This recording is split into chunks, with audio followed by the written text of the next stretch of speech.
اعوذ باللہ من الشیطان الرجیم بسم اللہ الرحمن الرحیم قل هذه سبیلی ادعو الی اللہ علی بصیرۃ انا ومن اتبعنی وسبحان اللہ وما انا من المشرکین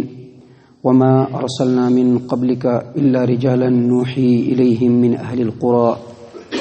افلم یسیروا فی الارض فینظروا کیف کان عاقبۃ الذین من قبلہم وَلَدَارُ الْآخِرَةِ خَيْرٌ لِلَّذِينَ اتَّقَوْا أَفَلَا تَعْقِلُونَ۔ اے محمد صلی اللہ علیہ وسلم، آپ کہہ دیجئے کہ یہی میرا راستہ ہے کہ میں اللہ کی طرف لوگوں کو بلاتا ہوں، اور جو میرا راستہ ہے اس کو میں اور میرے پیروکار پوری وضاحت اور روشنی کے ساتھ، علم کی روشنی کے ساتھ اس کو دیکھ رہے ہیں، اور اللہ تبارک و تعالیٰ پاک ہے اور میں مشرکوں سے میرا کوئی واسطہ نہیں ہے۔ اور اے محمد صلی اللہ علیہ وسلم، آپ سے پہلے ہم نے جتنے بھی رسول بھیجے سب کے سب مرد تھے، بستی والے تھے جن کی طرف ہم وحی کر رہے تھے۔ کیا یہ لوگ زمین میں چل پھر کر نہیں دیکھتے کہ ان سے پہلے جو لوگ آئے ان کا کیسا انجام ہوا؟ اور بہترین آخرت ان لوگوں کے لیے ہے، آخرت جو ہے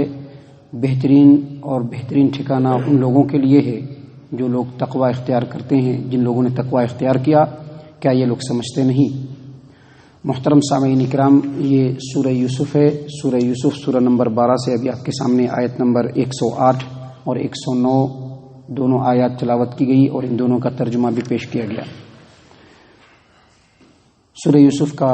کہ بالکل آخری آیات ہیں یہ، ابھی اس کے بعد کچھ آیات اور آپ کے سامنے پیش کیے جائیں گے۔ جو آیت کریمہ آپ کے سامنے پیش کی گئی ہے اس میں سے پہلی آیت کریمہ یعنی آیت نمبر 108، اس میں اللہ تبارک و تعالیٰ نے فرمایا ہے کہ محمد صلی اللہ علیہ وسلم آپ کہہ دیجئے کہ یہی میرا راستہ ہے کہ میں لوگوں کو اللہ کی طرف بلاتا ہوں، اور میں اور میرے پیروکار جو ہیں وہ اس راستے کو پوری بصیرت اور علم کی روشنی میں دیکھ رہے ہیں، اور اللہ تبارک و تعالیٰ پاک ہے اور میں مشرکوں میں سے نہیں ہوں۔ اس آیت کریمہ کا مطلب یہ ہے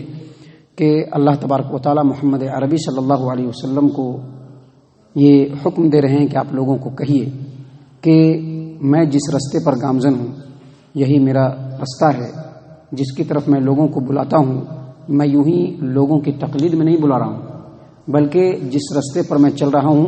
جو میرا طریقہ کار ہے، جو عمل میرے زندگی کے اندر شامل ہے، اس کو میں بھی اور میرے پیروکار بھی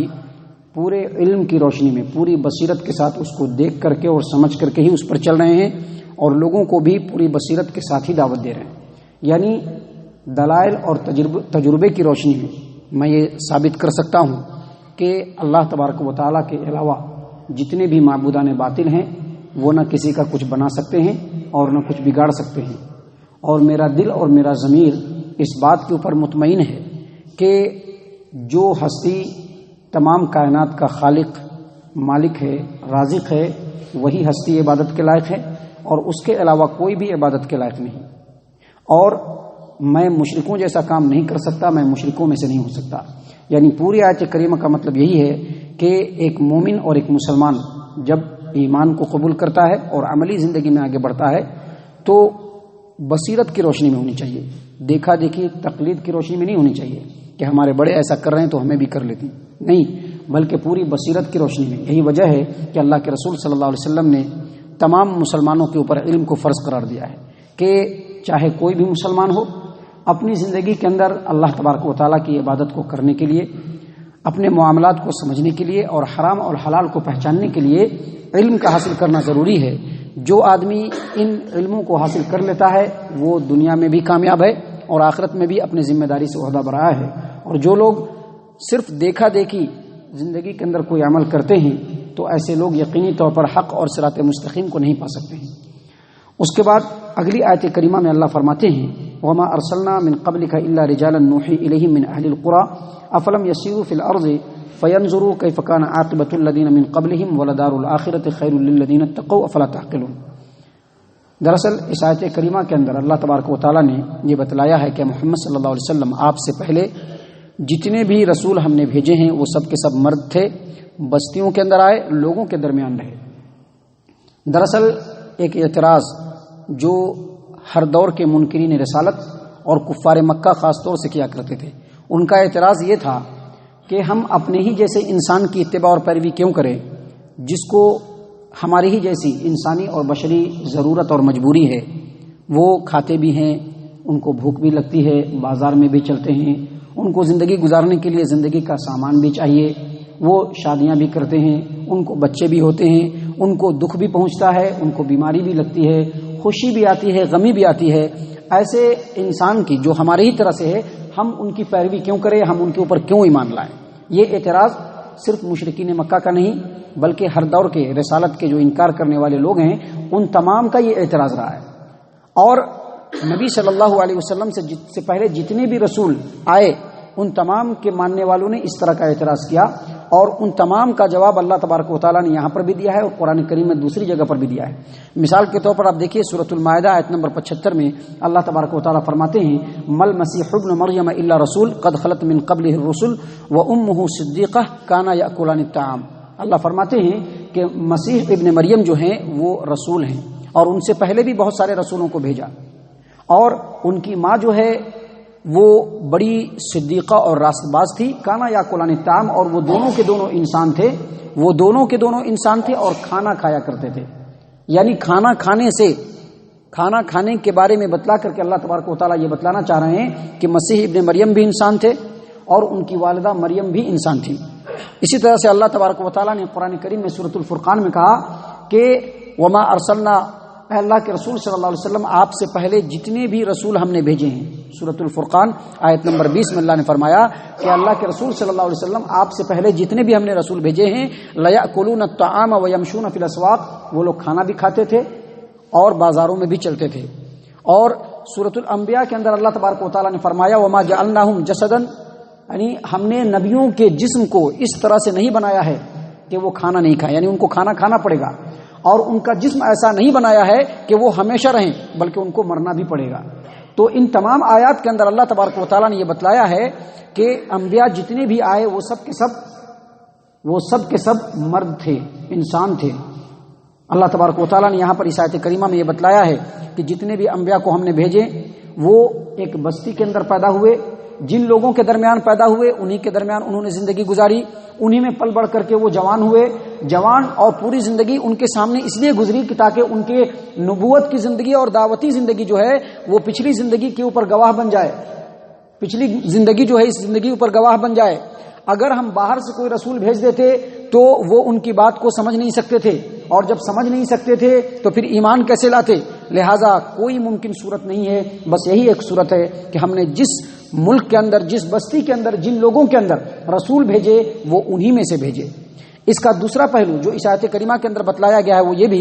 کہ اگر یہ نہیں مانتے ہو کہ جو نبی رسول انسان ہے تو پچھلی جو جتنے بھی قوم گزری ہیں اور جس میں جتنے بھی رسول گزرے ہیں ان کی زندگی کے اندر جھانک کر کے دیکھ لو، وہ تمام کے تمام کس طرح سے نبیوں کا انکار کرنے کی وجہ سے ہلاک ہوئے اور کس طرح سے اللہ تبارک و تعالیٰ نے ان کو اپنے عذاب کی گرفت میں لیا. اور یہیں سے یہ بھی ثابت ہوتا ہے کہ جو لوگ رسول اکرم صلی اللہ علیہ وسلم یا کسی بھی رسول کا انکار کرنے والے ہیں، جس طرح سے دنیا کے اندر ان کو ہلاکت و بربادی ملی اس سے بھی زیادہ سخت ہلاکت و بربادی ان کو آخرت کی زندگی میں ملنے والی ہے. اللہ تبارک و تعالیٰ نے اسی بات کو یہاں پر بیان کرتے ہوئے کہا کہ وما ارسلنا من قبلک الا رجالا نوحی الیہم من اہل القری، اے محمد صلی اللہ علیہ وسلم آپ سے پہلے جتنے بھی رسول ہم نے بھیجے ہیں وہ سب کے سب مرد تھے اور بستیوں میں رہتے تھے جن کی طرف ہم نے وحی کی، جس کی طرف ہم وحی کرتے رہیں. اور اگر یہ بات وہ نہیں مانتے ہیں تو کیا وہ زمین میں نہیں گھومتے ہیں، زمین میں پھرتے نہیں ہیں تاکہ وہ دیکھ لیں کہ ان سے پہلے جو لوگ آئے ان کا کیا انجام ہوا. وَلَدَارُ الْآخِرَةِ خَيْرٌ لِّلَّذِينَ اتَّقَوْا، اور آخرت کا گھر بہتر ان لوگوں کے لیے جو تقوی اختیار کرتے ہیں، یعنی جو نبیوں کے بتائے ہوئے طریقے پر چلتے ہیں. تقوی کا مطلب یہی ہے کہ نبی نے جن چیزوں کو بتلایا ہے کہ اس پر عمل کرنا ہے اس پر عمل کرتے ہیں، اور نبی نے جن چیزوں سے روکا ہے اس سے رک جاتے ہیں. دراصل یہی تقوی ہے. تقوی اگرچہ ظاہری شکل و صورت ہونی چاہیے، لیکن ظاہری شکل و صورت کے ساتھ ساتھ اصل جو فیکٹر ہے وہ اندرونی طور پر تقوی، کہ جو نبی بتلائے فوراً اس کے سامنے جھکنے کا جذبہ اپنے دل کے اندر رہنا،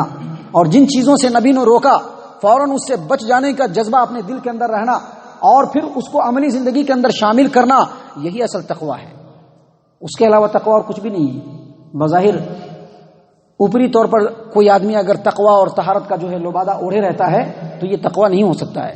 تو اللہ تبارک و تعالیٰ نے یہاں پر فرمایا کہ ایسے جو متقی اور پرہیزگار لوگ ہیں انہی کے لیے آخرت کا گھر بہتر ہے، اور انہی لوگوں کے لیے آخرت میں اللہ تبارک و تعالیٰ حامی اور ناصر بنے گا۔ اللہ تبارک و تعالیٰ نے قرآن کریم میں دوسری جگہ فرمایا ہے انا لننصر رسولنا والذین آمنوا فی الحیات الدنیا ویوم یقوم الاشہاد، یعنی ہم اپنے رسولوں کی بھی اور رسولوں کے اوپر جو ایمان لانے والے ہیں ان کی بھی دنیا میں بھی مدد کریں گے اور آخرت میں بھی ہم ان کی مدد کریں گے۔ تو اللہ تبارک و تعالیٰ نے اسی بات کو یہاں پر بیان کرتے ہوئے کہا کہ آخرت کا گھر بہتر ہے ان لوگوں کے لیے جن لوگوں نے تقوی اختیار کیا۔ کیا یہ لوگ سمجھتے نہیں؟ اس آیت کریمہ سے ضمناً دو باتیں اور معلوم ہوئی۔ پہلی بات یہ معلوم ہوئی کہ اس دنیا کے اندر جتنے بھی رسول آئے ہیں وہ سب کے سب مرد تھے، عورتیں نہیں آئی ہیں، عورتیں رسول بن کر کے نہیں آئی، کیونکہ اللہ نے کیا فرمایا وما ارسلنا من قبلک الا رجالا، یعنی مرد ہی آئے ہیں، عورتیں نہیں آئی ہیں۔ اور دوسری بات یہ ثابت ہوتی ہے کہ جو بھی رسول آئے وہ جنگلوں کے اندر نہیں آئے، وادیوں کے اندر نہیں آئے، آبادی سے باہر نہیں آئے، بلکہ کسی بستی میں، کسی بڑے شہر میں، کسی ٹاؤن کے اندر اللہ تبارک و تعالیٰ نے ان کو رسول بنا کر کے بھیجا اور انہی کے درمیان ان کی زندگی چلی بنی۔ اللہ تعالیٰ سے دعا ہے کہ اللہ تبارک و تعالیٰ ہم تمام کو ان باتوں کے اوپر غور و فکر اور تدبر کرنے کی توفیق عنایت فرمائے، ہم تمام کو صحیح معنوں میں مومن اور مسلمان بنائے، جنت الفردوس میں جگہ عطا فرمائے۔ اے اللہ ہم تمام کو جہنم سے پناہ دے، اے رب العالمین ہم تمام کو جہنم سے پناہ دے، اے مالک الملک ہم تمام کو جہنم سے پناہ دے، آمین یا رب العالمین۔ وما علینا الا البلاغ المبین۔